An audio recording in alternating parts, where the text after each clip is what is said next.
Hello YouTube, it is your boy B3 with Kyle Rayner here, back with another kicking graphic novel review. Today we have a fun trade for you guys. Justice League, Volume 3, Hawkworld, from Scott Snyder's Justice League run. And it's pretty good. I'm really enjoying the Scott Snyder Justice League run. It's completed at this point, because it ended and then went into Death Metal, and I do want to read Death Metal. But before I read Death Metal, I need to finish the Scott Snyder Justice League run. I need to read Flash Forward, and I need to read Hell Arisen. I have to read all that. So wish me luck, huh, guys? And gals, fellas, lady fellas. I love Drake and Jeff. But yeah, Mystery in Space! Gonna read the back of the book for you here. While the rest of the Justice League battled for the fate of Atlantis during the Drowned Earth saga, Martian Manhunter, Green Lantern, and Hawkgirl journeyed through space to Thanagar Prime, the planet better known as Hawkworld. The Guardians of the Universe have buried a vault of top-secret intelligence there. But why? As our heroes search for answers, Jon Stewart's new ultraviolet powers will be tested. Kendra Saunders will learn her ancient connection to Shiera Hull, the Hawkgirl of this faraway world. Sorry, I almost said fantasy world, which would have also been correct. Spoilers. As they intertwine paths of Johns and Lex Luthor will be revealed. Meanwhile, the crumbling of the Source Wall threatens to bring the whole multiverse collapsing down around them. Now friends and foes alike must come together to solve the riddles of Hawkworld, or all of creation will come apart. The superstar creative team of Scott Snyder, James Tynion IV, Jimmy Chung, and Steven Segovia take comics' premier superhero team to new heights with Justice League Volume 3 Hawkworld collects Justice League 13 through 18 and Justice League Annual number 1. Very fun. I really enjoyed this book. The Justice League is one of my favorite teams ever, as it is for many people.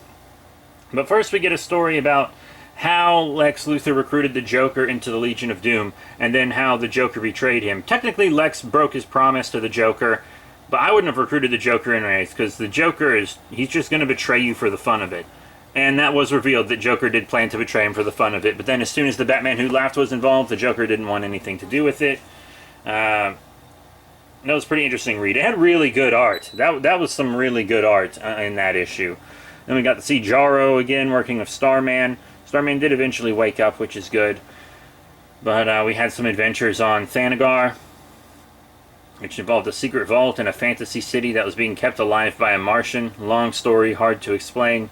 I try not to give you guys every single little detail because I still want you to be able to read the books yourself. You should really support the industry so that they can give us more content, and you should really support your local comic shops as well. But yeah, we also get a fun story about Lex Luthor and Martian Manhunter. Turns out they knew each other as kids, but if you can believe that. And Starman's powers become extremely relevant as they try to fix the hole in the Source Wall, which they almost do. They almost fix the hole in the Source Wall. It takes sacrificing Hawkgirl, but she's ready. I don't like calling her Hawkgirl. I feel like Hawkwoman. That's not a PC thing, like, because I remember it was Hawkwoman in Convergence, and I was just like, hey, that sounds better. And so now I don't want to call her Hawkgirl because of Convergence. Read Convergence as well. I'll review Convergence at some point, because I'm doing all the Earth 2 stuff. But, yeah. They try to heal the Source Wall, and then the Source Wall explodes, so now there's no Source Wall at all. And their universe is just floating free. The entire multiverse is like a liquid now. It's just floating around. And it's really weird. I don't know how to explain it. All this big level universe stuff, I really like it. All this huge cosmic drama. And then we get a issue where Brainiac tries to betray Lex Luthor, because Lex Luthor brought Brainiac back to life after he died in Justice League No Justice, which we have reviewed, I believe. Yes, we've reviewed that, because that's the miniseries that comes before this series. But Lex Luthor brings Brainiac onto his side, and we get a lot of good stuff. It's a very good book. The art is really good. The art's really solid in this book. Like, it comes out extremely nice. I'm a big Scott Snyder fan, a big James Tynion IV fan. We got some great people working on this book, or we did. The book's over now. It ended on issue like 39 or something. But I will be reading the entire book By entire book, I mean entire series. But the next book is... Oh, excuse me, I'm about to sneeze. But the next book is Justice League Volume 4, The Sixth Dimension. I will be reading that for all of you. And I feel like it might involve Mr. Mixias Spitlick, which is going to be really nice, because I'm a big Mixias Spitlick fan. Thanks to Superman the Animated Series and Friends. But I already bought that book, so... yeah, that's it. Thank you all very much for your support. Just remember to rate, comment, and subscribe. Check out all the cool links in the description below. Facebook, Twitter, etc.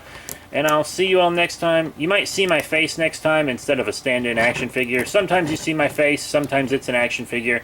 Just depends on where my camera is set up in the moment, to be completely honest. But yeah, that's it. Thank you all once again. See you all next time.